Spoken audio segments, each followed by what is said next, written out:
Always welcome साथियों। Digital class हमेशा आपके साथ। दोस्तों, ये स्ट्रेंथ ऑफ मटेरियल्स की सीरीज चल रही है। जो भी अब तक कंटेंट आपने पढ़ा है और आगे इस वीडियो में पढ़ने वाले हैं, वो सभी कंटेंट आप पीडीएफ फॉर्मेट में डाउनलोड कर सकते हैं। आप चाहे तो फोटो कॉपी करा सकते हैं। यदि आपका कोई कंपटीशन से रिलेटेड डाउट है तो साथियों आप हमसे कॉन्टैक्ट कर सकते हैं। कॉन्टैक्ट लिंक आपको वीडियो डिस्क्रिप्शन में मिल जाएगी। यदि इस वीडियो से संबंधित आप कोई हमें सुझाव देना चाहते हैं, कोई अपडेट देना चाहते हैं, तो साथियों ज़रूर कमेंट कर बताएं। हम कोशिश करेंगे अपने आप को अपडेट करने की। कॉन्ग्रेचुलेसन साथियों, आपने एक पड़ाव पार कर लिया है और आप यहाँ तक आ पहुँचे हैं। चलिए नई शुरुआत करते हैं साथियों, एक नई टेक्निक के साथ। Search on YouTube digital class, page 165, deflection in frames by digital class. साथियों, इसके साथ, इस फ्रेम के साथ हम लोड शिफ्टिंग मेथड को भी सीखेंगे। लोड किस प्रकार शिफ्ट किए जाते हैं, किस प्रकार ये हमें हेल्प कर सकता है किसी प्रॉब्लम को सॉल्व करने में। साथियों, अब तक हम बीम में डिफ्लेक्शन पढ़ रहे थे, अब हमें कोई फ्रेम मिल सकता है। साथियों, जैसा आप देख रहे हैं यहाँ पर, ये एंड फिक्स है इसका, ये इस प्रकार इसकी लेंथ है, ये फ्रेम है साथियों। इस पर पी लोड लगा हुआ है ए एंड पर, जिसका ए एंड है, इस पर पी लोड लगा हुआ है साथियों। इसकी लेंथ 6 और जो ऊपर की लेंथ है ये 10 है साथियों, और नीचे की भी 10 है। इस प्रकार इसमें आपको बेसिक नॉलेज दी जा रही है साथियों, किस प्रकार लोड शिफ्ट किया जाता है, फ्रेम में डिफ्लेक्शन और मोमेंट किस प्रकार आप फाइंड आउट कर सकते हैं। अब आपको यहाँ पर मोमेंट इन ए बी, ये जो अपना ए बी सेक्शन है साथियों, ए बी, इस मोमेंट निकालना हो किसी एक्स डिस्टेंस पर तो आप निकालेंगे इस प्रकार। इसको आप फिक्स समझ लीजिए, इस पॉइंट को। जैसा आप देख सकते हैं, ये पॉइंट यहाँ ले लिया इस प्रकार, इसमें कुछ दूरी पर एक्स डिस्टेंस पर सेक्शन कट कर लिया है। तो यहाँ पर मोमेंट कितना होगा साथियों, moment A B is equal to P X. यहाँ पर पी लग रहा है दोस्तों, लोड अपना, और एक्स डिस्टेंस है, इसलिए इसका मोमेंट हो जाएगा पी एक्स। और यदि आपको पॉइंट बी पर, यहाँ से एक्स थी दोस्तों, लेकिन एक्स कितनी हो सकती है, मैक्सिमम 6 हो सकती है, इसलिए at point B is equal to 6p हमें मोमेंट प्राप्त हो जाता है साथियों। अब यहाँ पर साथियों आप कह सकते हैं ये पॉजिटिव क्यों लिया है आपने, जो वैल्यू है साथियों मोमेंट की पॉजिटिव क्यों है, इसे आप समझ सकते हैं। यहाँ आप सेंटर पर बैठे हुए हो, इसको आप देख रहे हो, इसको भी आप देख सकते हो, इसको भी आप देख सकते हो। तो आपको साथियों यहाँ से आप देखेंगे तो आपको इस पी की वजह से इस प्रकार दोस्तों सैगिंग मिलेगी। इसी प्रकार साथियों इसमें सैगिंग मिलेगी, इसी प्रकार आपको यहाँ से सैगिंग नजर आएगी। इससे भी आप इसे पॉजिटिव रख सकते हैं, या फिर आप फ्रेम, जो टोटल फ्रेम है अपना, उस टोटल फ्रेम को आप क्लॉकवाइज और एंटी क्लॉकवाइज डायरेक्शन में भी बैलेंस कर सकते हैं साथियों। यहाँ पर एंटी क्लॉकवाइज इस प्रकार आप समझें तो इसको पॉजिटिव लिया जा रहा है। अब हमको पॉइंट बी पर साथियों 6p मोमेंट प्राप्त हो गया है। अब इसे, इस लोड को यहाँ पर शिफ्ट कर देते हैं। ये p यहाँ ऊपर आ गया है साथियों, और इसके साथ ही मोमेंट आ गया है एंटी क्लॉकवाइज डायरेक्शन में 6p। जैसा कि अब आप, ये सेक्शन हमने देख लिया इसका ए बी। इसी प्रकार साथियों अब इसका सी और बी सेक्शन हम देखेंगे, इस पर हम स्टडी कर रहे हैं। इसके लिए साथियों हमने इस पी लोड को शिफ्ट कर दिया, जैसा आप देख सकते हैं पी लोड है, और जो मोमेंट आया साथियों ऊपर की तरफ एंटी क्लॉकवाइज डायरेक्शन में 6p आ रहा है, इसको भी ऊपर ट्रांसफर कर दिया है। इस प्रकार साथियों अब हम सी और बी में कहीं एक सेक्शन लेते हैं एक्स डिस्टेंस पर साथियों, तो उस पर कितना मोमेंट होगा उसे कैलकुलेट करने के लिए इस प्रकार आप देख सकते हैं, इस एक्स डिस्टेंस पर मोमेंट बी सी में 6p, ये मोमेंट साथियों कांस्टेंट रहता है। यदि इस प्रकार लोड लगा हुआ होता तो जो अपनी डिस्टेंस है उसके साथ वेरी करता है, लेकिन यदि डायरेक्ट मोमेंट ही लगा हुआ हो तो वो साथियों लेंथ के साथ वेरी नहीं करता। ये 6p कांस्टेंट रहेगा थ्रू आउट लेंथ।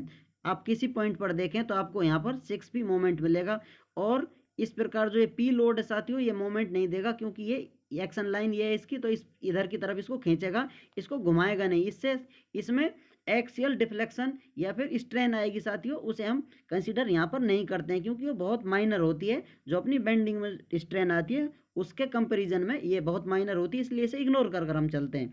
इसलिए साथियों सिर्फ हमें यहाँ पर 6p एक मोमेंट प्राप्त होता है। तो हमें बी सी में 6p प्राप्त हुआ है, और इसी प्रकार पॉइंट सी पर हम मोमेंट देखते हैं तो 6p ही हमें प्राप्त होता है।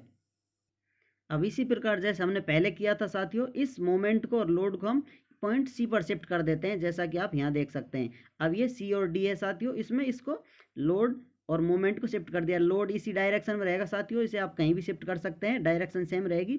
और जो अपना ये मोमेंट है इसकी भी डायरेक्शन सेम रहेगी। इस प्रकार एंटी क्लॉकवाइज डायरेक्शन में साथियों सी और डी में लोड शिफ्टिंग मेथड है, इसे आप देख सकते हैं। इस प्रकार आप शिफ्ट कर सकते हैं। अब आपको किसी एक्स डिस्टेंस पर, सी से आप डिस्टेंस ले रहे हैं एक्स, तो वहाँ पर मोमेंट फाइंड आउट करना हो, मोमेंट इन सी डी, तो आप कहेंगे moment C D is equal to 6p। ये साथियों अब डायरेक्शन अपोजिट होगी हैं। ये अपनी जो बीम का सेक्शन है इसको इस प्रकार घुमाने की कोशिश करेगा, जो अपना पी लोड है इधर लग रहा है साथियों, इसको इस प्रकार घुमाने की कोशिश करेगा, और जो मोमेंट है इसको इस प्रकार घुमाने की कोशिश करेगा एंटी क्लॉकवाइज डायरेक्शन, और ये पी इसको क्लॉकवाइज डायरेक्शन घुमाने की कोशिश करेगा। इसलिए एक दूसरे के साइन अपोजिट होंगे साथियों, और हम एंटी क्लॉकवाइज को पॉजिटिव ले रहे हैं और क्लॉकवाइज को नेगेटिव ले रहे हैं, इसलिए माइनस पी एक्स हो जाता है। पी एक्स कॉन्स्टेंट रहेगा पूरी लेंथ के लिए, लेकिन ये पी इससे मोमेंट आएगा नेगेटिव, जो कि एक्स डायरेक्शन चेंज करेगी, वेरी करेगी, उस प्रकार ये मोमेंट भी चेंज होता है। इसलिए इस प्रकार आप लिख सकते हैं moment C D is equal to 6p minus P X. यदि पी एक्स मैक्सिमम कितनी हो सकती है दोस्तों, इसकी वैल्यू ये, इसकी लेंथ 10 है तो ये दोस्तों 10 हो सकती है, 6p माइनस 10p। इस प्रकार साथियों हमें मोमेंट एट डी मिलता है -4p। इसको आप यहाँ ले आएंगे तो आपको मोमेंट मिलता है -4p, जैसा कि आपने फ्रेम में पहले देख लिया था। जो ये लेंथ थी अपनी, ये आप देख सकते हैं, ये 10 मीटर सेंटीमीटर जितनी भी है दोस्तों आप यूनिट लगा सकते हैं, ये भी 10 है, ये 6 थी और ये भी 10 थी। इस प्रकार ये सारी डिस्टेंस थी, इस प्रकार इन्हें हम इस्तेमाल कर रहे हैं। इस प्रकार आपको मोमेंट अब एट पॉइंट डी मिल जाता है, मोमेंट अबाउट डी ये कह सकते हैं आप इसे, या moment at point D is equal to -4p मिल जाता है। साथियों इसे निकालने का और एक डायरेक्ट मेथड है, इस लोड को आप एक्शन लाइन के थ्रू भी शिफ्ट कर सकते हैं, जैसा आपने अब तक शिफ्ट किया है, ऊपर से घुमाते हुए लाए हैं। लेकिन साथियों यदि एक्शन लाइन पर ये एक्ट कर रहा हो इस प्रकार, ये इसकी एक्शन लाइन होती है साथियों, इसको शिफ्ट करने के लिए आपको घुमा कर लाने की आवश्यकता नहीं है, यहाँ पर इसे डायरेक्ट भी आप शिफ्ट कर सकते हैं। तो यहाँ से यहाँ तक जो मोमेंट होगा साथियों वो कितना होगा, ये पी लोड इधर आ जाएगा, ऊपर 6 और नीचे 4, इसकी लेंथ रह जाती है साथियों, तो डायरेक्ट -4p, क्योंकि हम एंटी क्लॉकवाइज को पॉजिटिव ले रहे थे, लेकिन ये पी इसको क्लॉकवाइज डायरेक्शन घुमाने की कोशिश करेगा और -4p हमें मोमेंट देगा। इस प्रकार साथियों हमें यहाँ पर ये डायरेक्ट मेथड से मोमेंट मिल जाता है।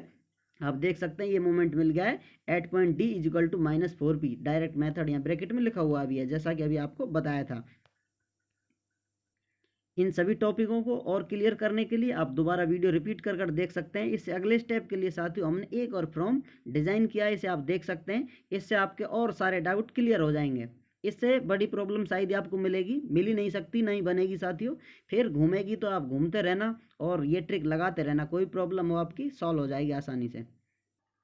अब आप मान लीजिए साथियों इस प्रकार ये फ्रेम है अपना, इस प्रकार आप देख सकते हैं, इसमें ए और बी ये पार्ट है इसका, बी सी ये पार्ट, सी डी और ये डी ई, इस प्रकार साथियों। और इसकी एक्शन लाइन पर जो लोड लग रहा है, इसकी एक्शन लाइन पर एक पॉइंट आप एफ मान सकते हैं यदि आप मानना चाहें तो। इस प्रकार आप देख सकते हैं ये इसकी लेंथ 8 यूनिट है साथियों, ये इसकी 10 और ये 8 और ये 2, अर्थात ये भी 10 है, टोटल लेंथ इसकी 10 और ये भी 10 है साथियों।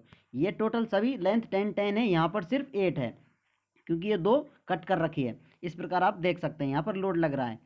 इस प्रकार इसे आप सॉल्व करने के लिए अब मोमेंट ए बी सेक्शन में मोमेंट फाइंड आउट करेंगे साथियों। किस प्रकार करेंगे, कोई सेक्शन कट करेंगे, वहाँ पर पी एक्स जो पी लोड लग रहा है मोमेंट पी एक्स मिल जाएगा, और एक्स मैक्सिमम कितना हो सकता है साथियों 8, तो मोमेंट एट पी कितना मिलेगा हमें 8p, क्योंकि यहाँ पर एक्स की वैल्यू हमने पुट कर दी है तो 8p हमें मोमेंट मिल गया है। अब साथियों ये लोड यहाँ पर हम शिफ्ट कर देंगे, नीचे एक तरफ आ जाएगा और मोमेंट इसको इस प्रकार घुमाने की कोशिश करेगा तो मोमेंट यहाँ पर शिफ्ट हो जाएगा। इस प्रकार अब मोमेंट देखेंगे बीसी में हम मोमेंट देखेंगे साथियों, तो ये नीचे जो लोड लग रहा है कोई मोमेंट नहीं देगा, सिर्फ इसमें स्ट्रेन आएगी नीचे की तरफ एक्सियल स्ट्रेन, और जो ये मोमेंट आया था 8p ये साथियों कांस्टेंट रहेगा पूरी लेंथ के लिए। इस प्रकार आप देख सकते हैं बीसी में 8p मोमेंट आया और सी पर भी यही सेम कांस्टेंट 8p रहता है। इस प्रकार मोमेंट एट सी या moment about C is equal to 8। अब साथियों इसको हम यहाँ देख सकते हैं, इस सी पर ये मोमेंट आया साथियों पूरी सी पर, इस प्रकार आप इसे देख सकते हैं। इस प्रकार एंटी क्लॉकवाइज मोमेंट आ रहा है इस लोड की वजह से। इस प्रकार आप देख सकते हैं एंटी क्लॉकवाइज हम यहाँ पर पॉजिटिव ले रहे हैं, जैसा आप देख सकते हैं साइन बना हुआ है, एंटी क्लॉकवाइज डायरेक्शन पॉजिटिव ले रखी है। अब साथियों इस पर यहाँ एंटी क्लॉकवाइज डायरेक्शन में सी पर 8p ये अपना मोमेंट आ गया है। अब इसे सी और डी में मोमेंट सी और डी में हम फाइंड आउट करेंगे इज इक्वल टू 8p तो अपना जो ऊपर शिफ्ट करके मोमेंट आया था साथियों वो 8p रहेगा, और यहाँ कहीं एक्स डिस्टेंस लेंगे हम तो वो डिस्टेंस होगी साथियों, क्योंकि p लोड लगा हुआ है मोमेंट के साथ साथ ये नीचे की तरफ काम करेगा, अपना p यहाँ पर शिफ्ट हो गया है और मोमेंट ऊपर की तरफ कार्य करेगा, इसलिए एक दूसरे को ये नेगेटिव पॉजिटिव वैल्यू देते हैं। जो अपना मोमेंट है वो 8p और एक्स डायरेक्शन में p की वजह से मोमेंट आ रहा है वो क्लॉकवाइज डायरेक्शन में इसको घुमाने की कोशिश करेगा, -p आता है। इस प्रकार x की वैल्यू मैक्सिमम कितनी हो सकती है साथियों 10 हो सकती है, इसलिए 8p माइनस 10p करेंगे साथियों तो पॉइंट डी पर हमको मोमेंट -2 प्राप्त होता है, क्योंकि साथियों ये नेगेटिव वैल्यू ज़्यादा हो जाती है 2p। इस प्रकार एट पॉइंट डी पर हमें -2 मोमेंट प्राप्त हो जाता है। अब साथियों हम डी और ई में मोमेंट निकालेंगे। ये मोमेंट हम यहाँ शिफ्ट कर देंगे साथियों इस प्रकार। अब यहाँ -2p है, इस प्रकार दोस्तों -2p की डायरेक्शन क्लॉकवाइज डायरेक्शन हो जाएगी, क्योंकि ये वैल्यू माइनस होगी दोस्तों। अब तक अपना मोमेंट शिफ्ट कर रहे थे तो उसको एंटी क्लॉकवाइज डायरेक्शन में शिफ्ट करते जा रहे थे, लेकिन ये वैल्यू चेंज होगी तो हमारा मोमेंट है जो साथियों एंटी क्लॉकवाइज डायरेक्शन से क्लॉकवाइज डायरेक्शन वापस नीचे की तरफ हो जाता है। इस प्रकार आप समझ सकते हैं, जो ये माइनस वैल्यू बता रही है डायरेक्शन चेंज बता रही है। इसी प्रकार अब आप डीई में देखेंगे साथियों, तो ये जो डीई में मोमेंट रहेगा अपना, ये कॉन्स्टेंट रहेगा। यहाँ से यहाँ तक जो मोमेंट रहेगा साथियों कांस्टेंट रहेगा, क्योंकि लोड शिफ्ट करेंगे आप मोमेंट हो जाएगा, लेकिन जो पी लोड है ऊपर ऊपर शिफ्ट हो जाएगा, इसके ऊपर से इस पर लोड लगाएगा। इस प्रकार इस लोड से साथियों इसमें सिर्फ कंप्रेसिव स्ट्रेन आएगी, इससे मोमेंट नहीं आएगा, मोमेंट सिर्फ वही रहेगा 2p।